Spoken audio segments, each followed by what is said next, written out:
on the situation in Kazakhstan, does what is happening there in any way change the dynamic for the U.S.-Russia talks that are going to begin next week from the U.S. side?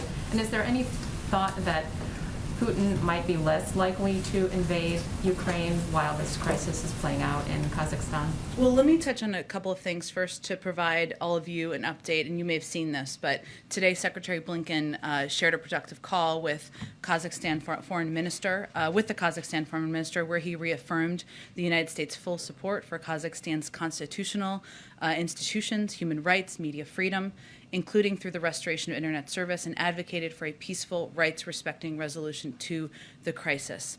There have been kind of a range of reports about peacekeeping forces, which I think you might be referencing, but from Russia, we are closely monitoring reports that the Collective Security Treaty Organization have dispatched its collective peacekeeping forces to Kazakhstan. We have questions about the nature of this request and whether it was a legitimate invitation or not. We don't know at this point. The world will, of course, be watching for any violation of human rights and actions that may lay the predicate for the seizure of Kazakh institutions. And we call on the CSTO, collective peacekeeping forces, and law enforcement to uphold international human rights obligations in order to support a peaceful resolution. Of course, we will let the Kremlin speak to their own forces and the size of them and more specifics, but that's where we stand. Now, there has not been any change to the planned 3 sets of talks next week. And then just quickly, I had one